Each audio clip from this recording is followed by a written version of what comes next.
Welcome, everyone. Uh, this is gonna be my first YouTube video, as you'll probably be able to tell very easily. I've never filmed a YouTube video before, so bear with me. Also, what we're going to be getting into today is something that's kind of out of my territory, so hopefully I can follow some videos online on YouTube and kind of figure out, what's going on. But what we're doing today is building a keyboard. The keyboard that we're going to be putting together today is the QK Duo. It's a keyboard I ordered back at the end of April, and it just now came on July 11th, and I'm recording this on July 12th. Currently what I use right now is the Wooting 60HE Plus. I have the magnetic jade linears in here. Love this keyboard so much. I mainly play FPS games, so this is very nice to have. But the reason why I went and ended up spending all the money on the Alice Duo was because I've always wanted a split keyboard. And Razer, I feel like, is the only company that had like at least as far, not split, but like a one-handed keyboard for gaming. And I just not a big fan of Razer stuff. I don't like their software, and their one-handed keyboard is kind of gimmicky, in my opinion. And so the other part of it is that it's an Alice layout, and Alice is one of my favorite layouts. I used to have if I'm pronouncing this correctly, a Meridian AI 03 Alice keyboard. And I bought that back in 2022. If I have a picture of it, I'll throw it up on screen. But I sold that because I needed money. But I love that layout, and there was one that I was looking at for a long time and just never came back in stock. And there's cheaper ones on Amazon, but I wanted a good quality keyboard. My dream keyboard, besides it not having the Hall effect, it's an Alice keyboard and it's split. So the switches I ended up getting for it I got them from Milktooth. I'll have a link down in the description to their website. Won't be able to read the tag, I don't think, but I got 90 rosewood switches. They're linear switches, my favorite type of switch. They have an actuation force of 40 grams and a bottom up force of 50 grams. And the total travels 4 millimeters. They are factory lube, so I don't have to worry about that.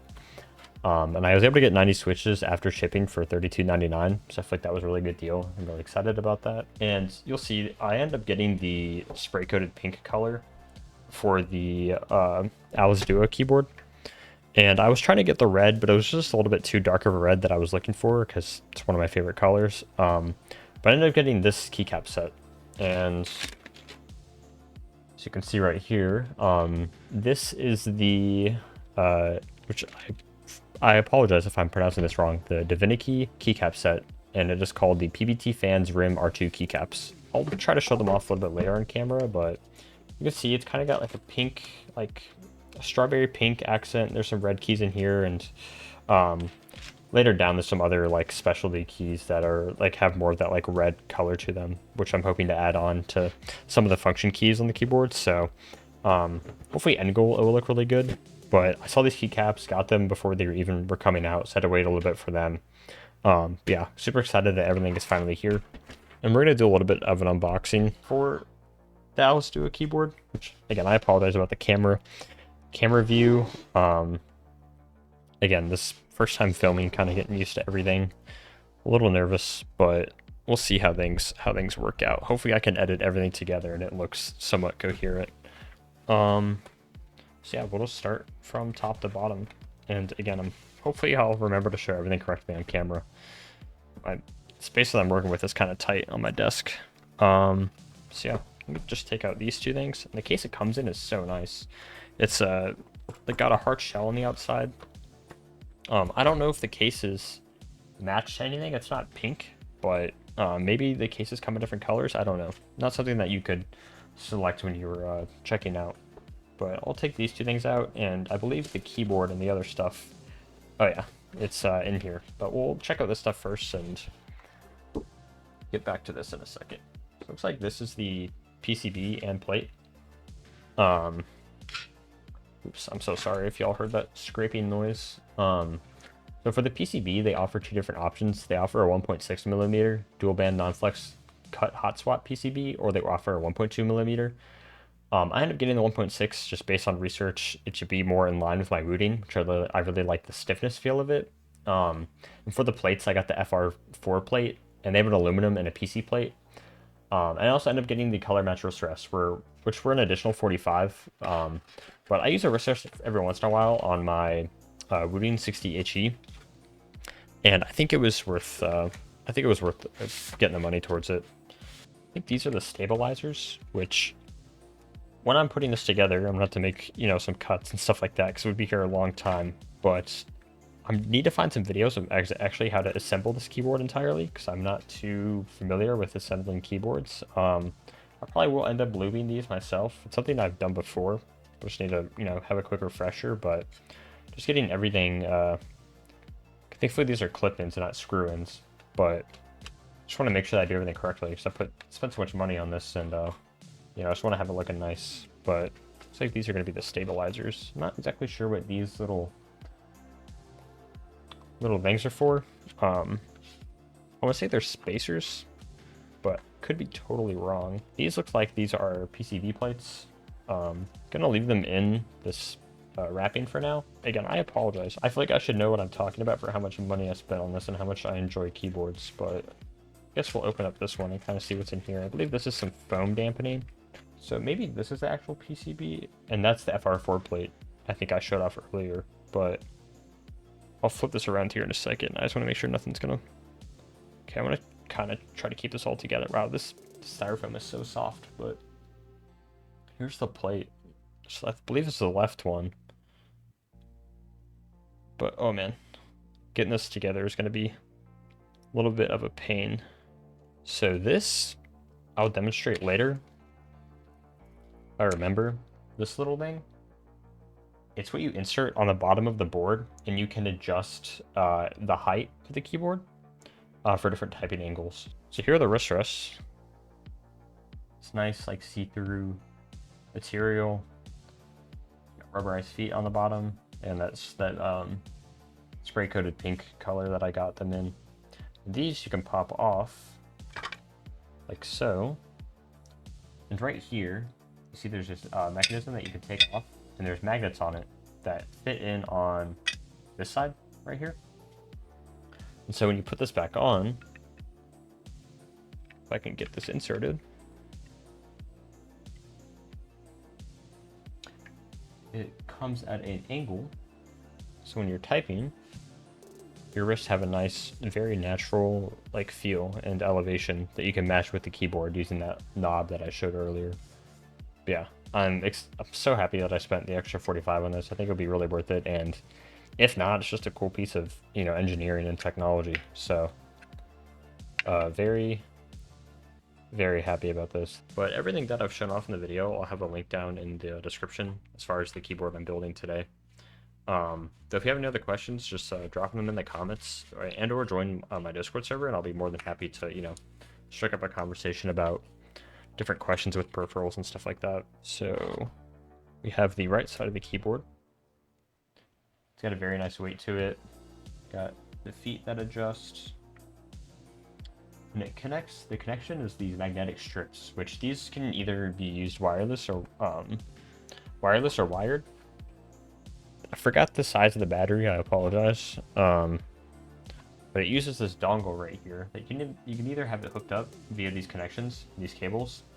Here's a knob for volume control. It can press down, so maybe you can bind that to being a mute button. But yeah, really cool. This is I'll have to take off this covering right here later, but you can see like all the motherboard and stuff like that inside here. So yeah.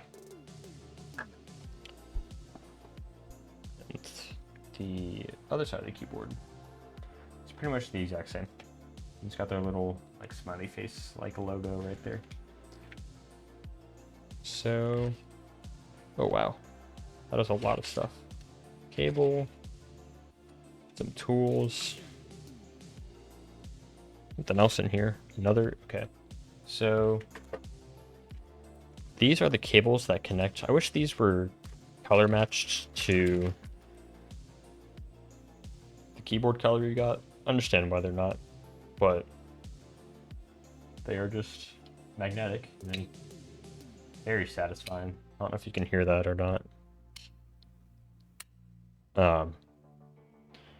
But yeah, again, they don't have to be plugged in all the time. This is just to charge them. The keyboard can be used wireless or wired. But these are the cables that you use to connect to the dongle. So I'll leave these hooked together.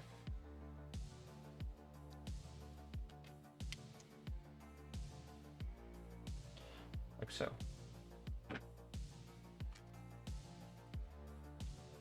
These are the tools. Looks like it's got a keycap puller, switch puller, and then I believe some sort of screwdriver. I think some screwing is required. Looks like these in this bag are some rubber feet, maybe some extra ones, not exactly sure. It seems like everything I saw on the keyboards already had rubber feet. These are going to be the keyboard does have LEDs, not under each keycap, underneath each keycap, but these are just some diffusers. I don't know if my camera will focus or not. There we go. These are just some diffusers that are going to insert into the keyboard later. Looks like some sort of small gasket mounting stuff in here. Just miscellaneous items. And then in this last bag,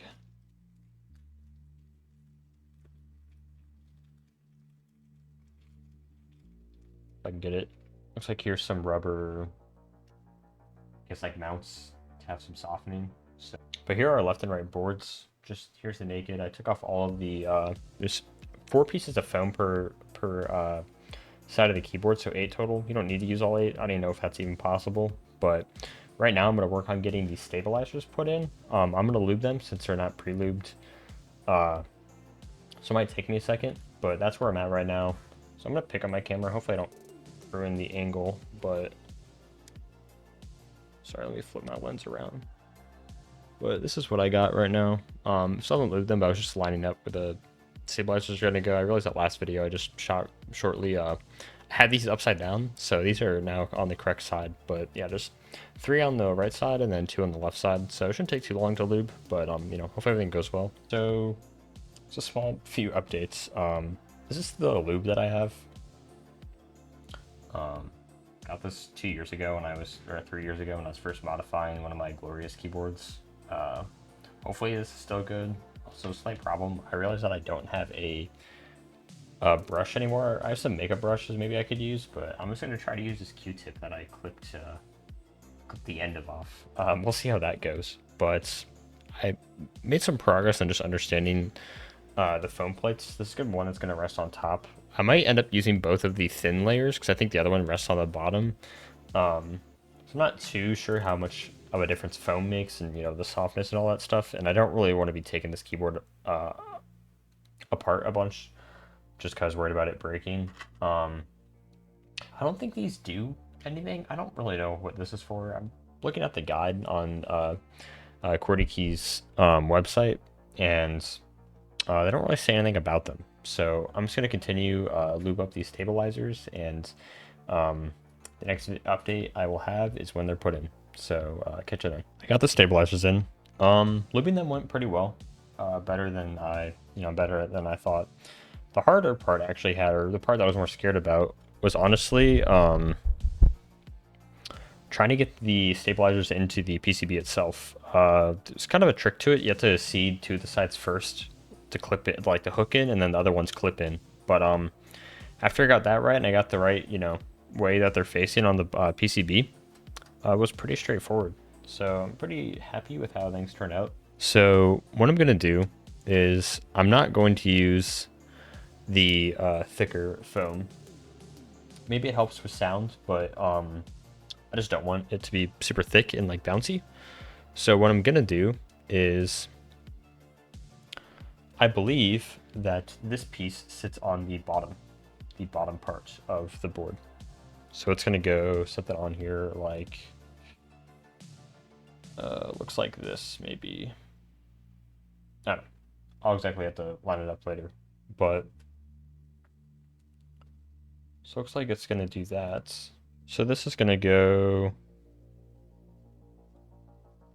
on here like this, but I need to cut out some holes right here so the stabilizers fit through. So that's gonna go on top, and I believe this thin layer is gonna lay on top of that somehow. I'm gonna figure it out. But after that, I'm gonna put on the FR4 plate, which is this, which these have a bunch of flex cuts in them. That's why you can see through my fingers, see the lines in between here. I'm sorry, not see through my fingers, but see through the board. So I'm gonna get these on there, and then I think I start putting the switches in. So yeah, I will get updated when I start putting the switches in. I had to retake off all the stabilizers so I can get this foam plate on here, because these wouldn't fit underneath these bars. So now it won't fall off, this foam plate. And I was trying to figure out how the layout of the other foams that I showed off earlier were gonna fit in here. But how it works is that this is the right side, but here you have a lower level foam, and you have this other foam that lays on top. So now what I'm gonna do is get the FR4 plates onto this. So let me move off this. Get the FR4 plates onto here, and then insert these in, and then start putting the switches in, I believe. Also, there's some rubber gaskets and stuff that I need to install, or at least I'd like to. So I got to figure that out. But when I start getting that stuff put in, you know, I'll start recording. Try not to mess this up. But you see, I have the there's LEDs here where these white diffusers are. So there's one here, and then there's 4 in the middle. And I have the FR4 plate light on there, and everything's a little bit more flush now. So now when I start putting in the switches, it will just hold everything together. And I believe I can just insert them onto the board. So I'm going to get in putting all the switches in and go from there. This took way longer than I thought it was going to. Probably like 40 minutes. You have all the switches in here. So, which I need to clean this up with some rubbing alcohol, this black FR4 plate. So I think this time around it only took like 20 minutes, but got everything in there. Got the gaskets secured up top. Again, I chose the softness. Now what I'm gonna do, I think, is I just need to screw on the top plate. I should be good to go. Don't think I'm missing anything. Oh my god, I forgot to do the light diffuser on this one. That might be an issue, because I need to take up these switches over here. Get this inserted. So I'm gonna fix that. Got everything screwed together, and this is what everything's looking like. It's looking pretty good. Everything fit in there nicely. I got the other diffuser back in. The gaskets are installed. Like this part right here, their little logo. It's just magnetic. Oops, I dropped it. But yeah, a little magnetic logo, and it covers up one of the screws, and it just, which you can buy different colors of these, but I'm like, the white one's fine. I don't need to spend another, I don't know, I think it was like $10 for one of those. But man, I will say the build quality on these are insane. They are so nice. Everything is just so thought out and detailed. Right here, this little flip you can do. It's magnetic, and this is where the battery's housed. I forgot the exact powerage, or not powerage, but how good the batteries are. I know they're pretty decent. But kind of some of the internals of it. Yeah, it's just, let's right back on there, and again, that's where it connects like that. Have a really nice weight to them. I know later I was gonna show this off. This is that one piece I was talking about earlier. And what you do is that there's this piece right here, and you insert this so you don't have to use your fingers. It's just for leverage. And you do this so that you can tilt at an angle. And earlier when I showed how the wrist rests tilt, you know, how the wrist rests here, and they can match the height of this. But it's got a pretty nice tenting degree. And you can just close it with your hand like that. I guess I would be careful about pinching your fingers. But I'm gonna get the keycaps on here and get them plugged in and make sure everything's working. And I guess I'll show off the keycaps and show that everything's working and all put together. Something that is worrying me just a little bit. So I turned them on, and see these the diffusers. You can see the light is coming through. And the same's on this one, but the middle ones are not lighting up. You can see the corner one is, but these are not. I don't know why. I don't know if it's just like that for now. But I'm hoping something's not wrong with the board. So I guess I will see in a little bit. and I'll update y'all when I get there. All right, so a little bit of an update. Ran into some issues between, well, now I'm filming on the 17th, and I believe that I started filming last Saturday. I can't remember exactly. First thing with the keyboard, I know last that I left off on, I was having a problem with the LEDs lighting up all the way with the diffusers. That issue got fixed. It just fixed itself, I think, with firmware updates, which leads into my next issue, which was definitely just a user issue. I just wasn't paying attention, but I messed up the firmware update, and the keyboard was messed up for like a day, as in it was just a little bit laggy. Again, nothing wrong with the keyboard itself. It was my fault, but got that updated. It's been working completely fine.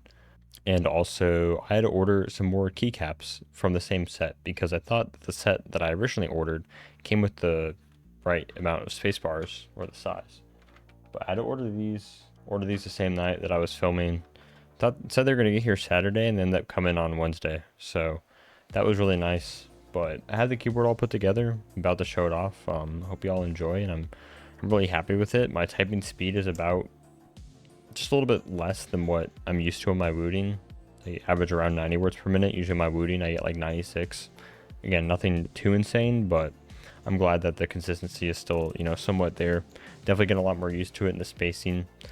Used it a little bit for gaming, but not fully with all the correct keycaps on, so hopefully it'll feel super nice.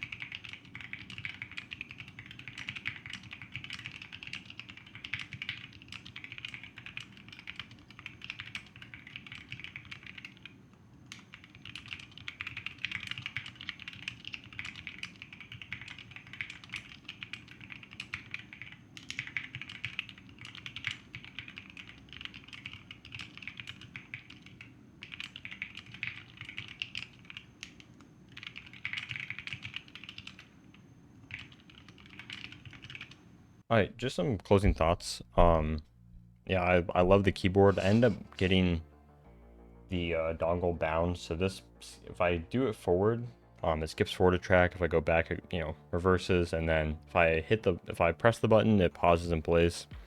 And you can bind that to whatever you'd like. The software it's very versatile.